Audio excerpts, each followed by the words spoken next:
Kalau dilanggar, nanti akan ada sesuatu yang buruk akan terjadi.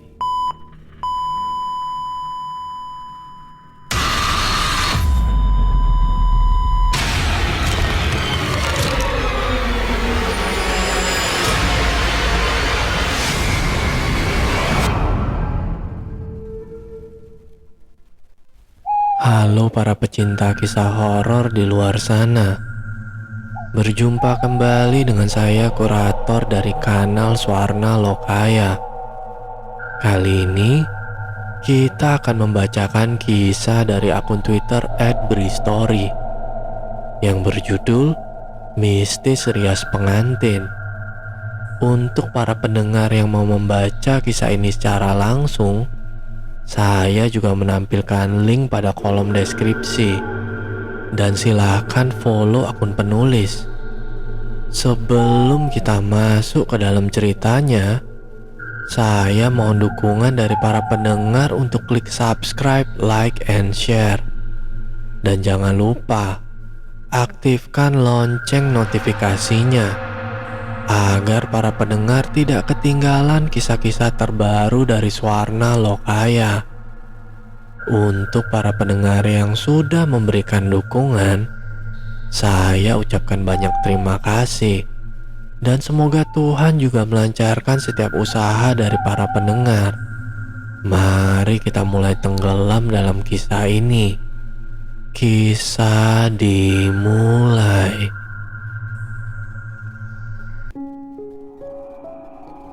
Pada 1990-an, tersebutlah seorang perempuan berumur 35 tahun. Namanya Nina.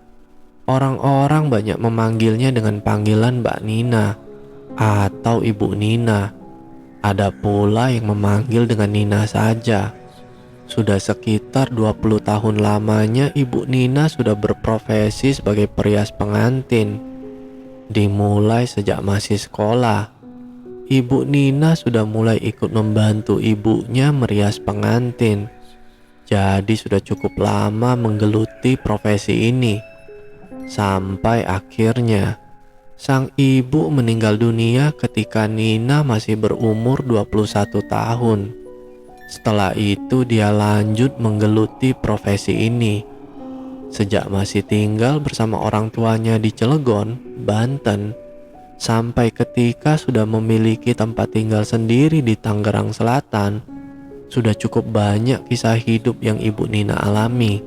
Entah itu sedih, senang, ataupun seram. Seram?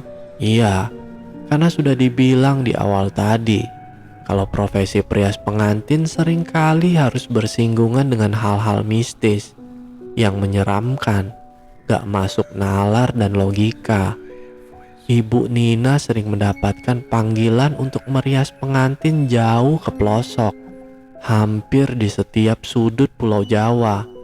Sesekali juga sampai keluar Jawa.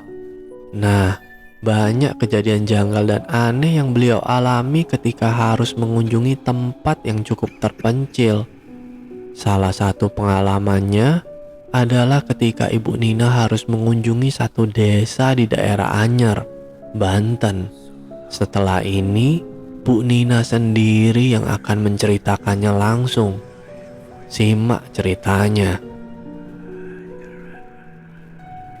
Kali ini aku harus berangkat ke Anyer sendirian karena Mira, asistenku yang biasa mendampingi, sedang ada urusan mendadak. Jadinya gak bisa ikut kali ini. Aku tipe orang yang sangat tepat waktu. Gak ada kamus terlambat dalam hidupku. Lebih baik aku yang menunggu daripada orang lain harus menunggu karena aku datang terlambat. Sama juga kali ini. Ketika masih pagi buta, aku sudah dalam perjalanan menuju tempat merias di satu desa di wilayah Anyer, Banten. Tempatnya di sisi jalan pegunungan sebelah kiri, bukan sisi pantai. Dan katanya letaknya cukup jauh dari jalan utama.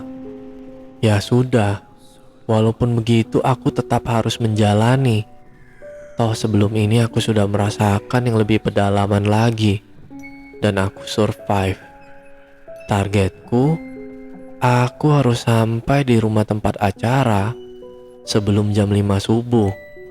Dengan tujuan sebelum akad semua sudah siap.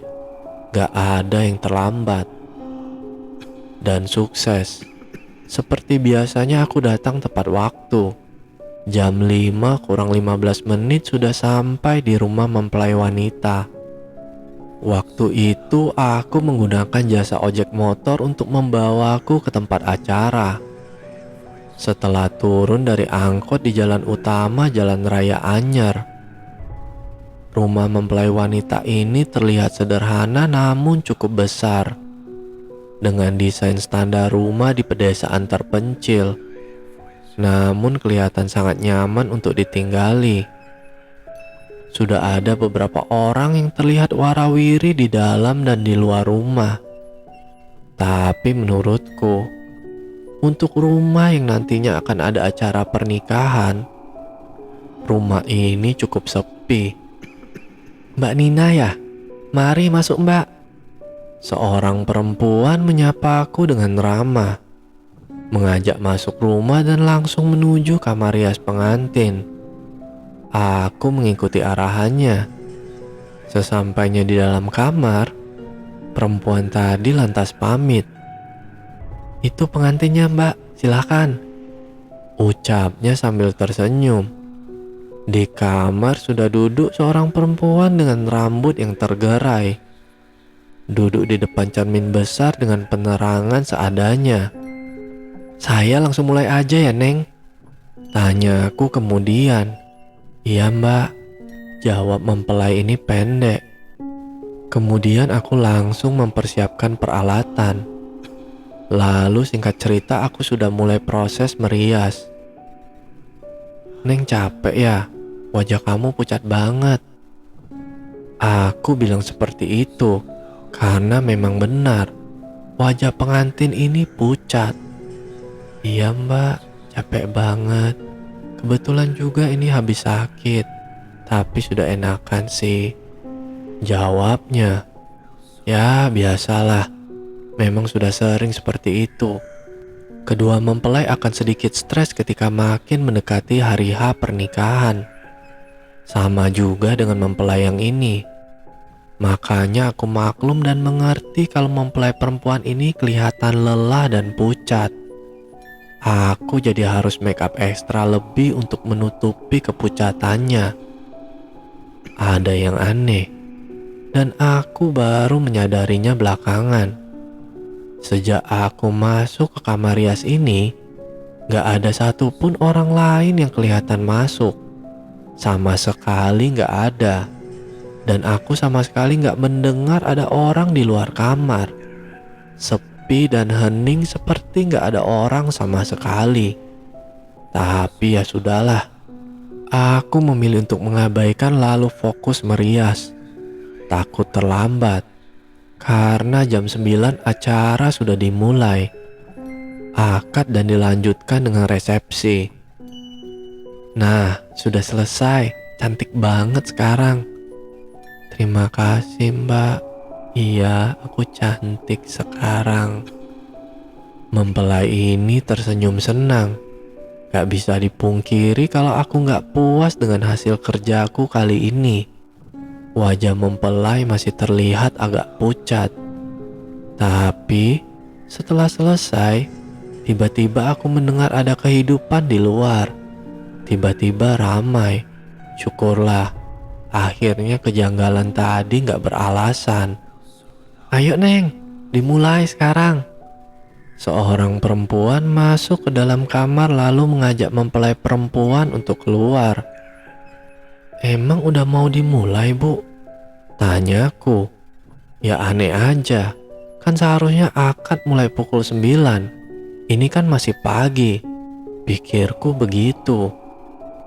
"Udah mau mulai Mbak, kan udah jam 9, jawab perempuan itu. Jam 9? Serius? Aku sedikit gak percaya. Karena waktu aku merias tadi kurang dari 2 jam. Harusnya ini masih jam 7. Penasaran, aku memastikan lagi dengan melihat jam tanganku sendiri. Ternyata benar, sudah jam 9. Aneh. Ya sudah, seperti biasa. Aku menunggu di dalam kamar yang sudah disediakan buatku ketika acara sedang berlangsung. Oh iya, ada kebiasaan yang selalu aku jalani kalau sedang meriah seperti ini. Yang pertama, sebisa mungkin aku nggak menunjukkan diriku di depan para tamu undangan ketika acara sedang berlangsung. Yang kedua, aku sama sekali nggak makan atau minum yang disediakan tuan rumah sebagai jamuan acara yang aku terlibat di dalamnya untuk merias pengantin. Walaupun itu hanya segelas air putih, makanya aku selalu membawa bekal air dan sedikit makanan untukku sendiri. Kenapa harus begitu? Sampai sekarang pun gak tahu alasannya. Karena dulu, sejak aku masih ikut bantu ibuku untuk merias, dia selalu mewanti-wanti untuk melakukan dua hal itu. Beliau hanya bilang, kalau dilanggar, nanti ada sesuatu yang buruk akan terjadi. Hanya itu yang dia bilang. Aku ikut saja. Dan sampai sekarang aku terus melakukan kebiasaan itu. Seperti yang sudah aku bilang tadi, setelah akad, acara akan dilanjutkan dengan resepsi, menerima tamu undangan yang masih dilaksanakan di rumah mempelai wanita. Nah, rencananya setelah selesai bertugas merias untuk akad, sehabis zuhur aku akan pergi meninggalkan lokasi menuju Cilegon untuk mengunjungi salah satu kerabat di kota Cilegon. Karena pengantin akan berganti pakaian dan dirias lagi setelah maghrib, jadi aku usahakan akan kembali lagi ke lokasi sebelum waktu maghrib tiba. Singkat cerita, selepas zuhur, setelah selesai mempelai berganti pakaian dan dirias lagi, aku akhirnya berangkat ke Cilegon. Jarak tempuh Anyer Cilegon sekitar 2 jam menggunakan angkutan umum. Aku seorang profesional, tapi kali ini aku agak terlambat. Baru menjelang Isya aku sampai di Anyer, tapi belum sampai di lokasi pernikahan. Masih di jalan utama Jalan Raya Anyer. Karena merasa sudah terlambat, aku jadi menyewa angkot supaya lebih cepat sampai. Sedikit panik dan khawatir, aku duduk di kursi depan angkot sambil terus memperhatikan jalan. Ketika kami sudah memasuki wilayah desa tempat lokasi pernikahan, makin panik karena sampai jam 8, aku yang hanya berdua dengan supir angkot belum juga menemukan rumah pengantin. Bener di desa ini lokasinya, Mbak? Tanya Pak supir mulai penasaran. Bener mas, saya yakin desa ini tempatnya. Tapi kok kenapa nggak ketemu juga ya? Aku menjawab sambil kebingungan. Jalan desa sudah sangat sepi. Gak ada orang sama sekali yang lalu lalang. Karena memang sangat pedalaman. Aliran listrik pun belum masuk ke wilayah ini. Desa gelap gulita.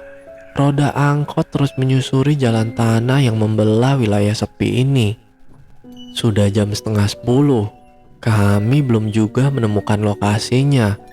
Lelah, letih, nyaris putus asa. Kami memutuskan untuk berhenti sejenak di salah satu bangunan kosong. Gimana mbak? Mau lanjut cari atau kita balik lagi ke kota? Pak supir juga sudah mulai putus asa. Boleh kita keliling sekali lagi mas? Saya masih penasaran. Saya yakin kalau rumahnya di desa ini. Dan semoga kita nanti bisa bertemu salah satu penduduk sini. Biar kita bisa tanya lokasinya. Jawabku. Pak sopir setuju. Kemudian sekali lagi, kami memutuskan untuk berkeliling desa sepi dan gelap ini untuk mencari lokasi. Belum ada yang berubah.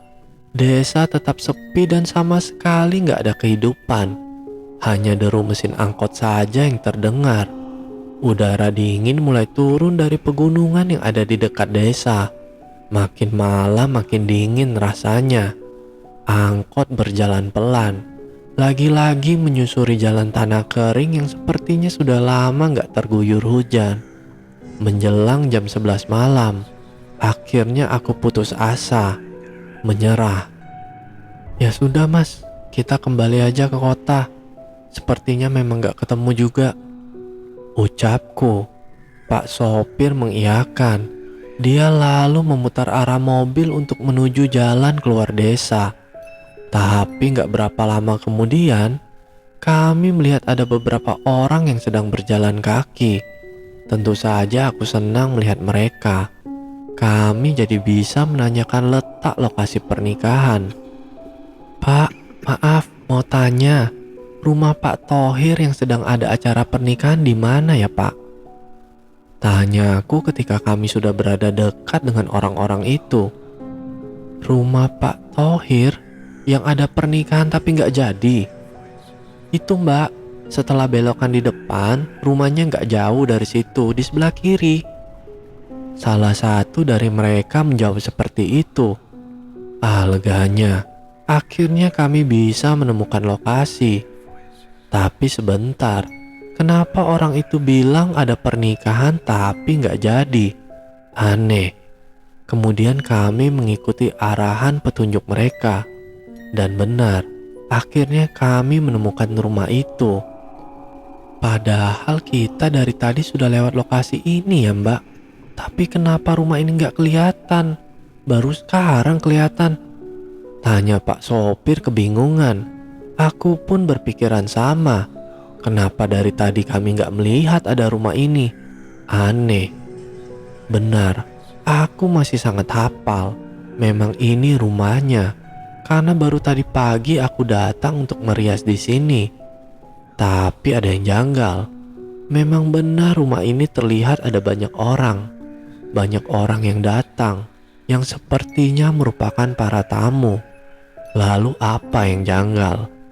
Ketika kami turun dari angkot dan masuk ke halaman, aku melihat kalau di rumah ini sama sekali gak terlihat sedang ada acara pernikahan.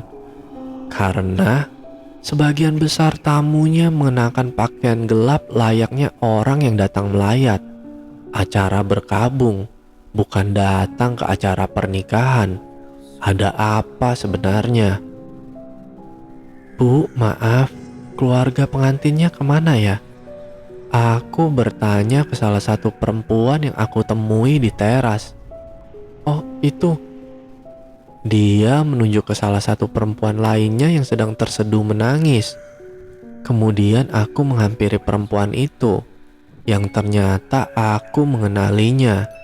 Dia adalah perempuan yang mengantarku masuk ke kamar pengantin tadi pagi. Gak ada pernikahan, Mbak. Rati, mempelai perempuan, meninggal karena sakit mendadak jam 1 tengah malam kemarin. Mempelai wanita sudah meninggal malam sebelum ini. Lalu siapa yang aku rias di rumah ini tadi pagi? Selesai. Halo para pendengar, ada yang punya pengalaman serupa dengan kisah ini? Baiklah, jika para pendengar suka dengan kisah ini, silakan tinggalkan komentar di kolom komentar ya. Dan bagi para pendengar yang mau kisahnya dibawakan, silakan kirimkan ceritanya ke email swarna.lokaya@gmail.com. Cukup sekian kisah horor kali ini. Semoga para pendengar beserta keluarga sehat selalu. Dan sampai bertemu lagi dengan kisah horor berikutnya. Tentu saja di kanal Swarna Lokaya. Bye.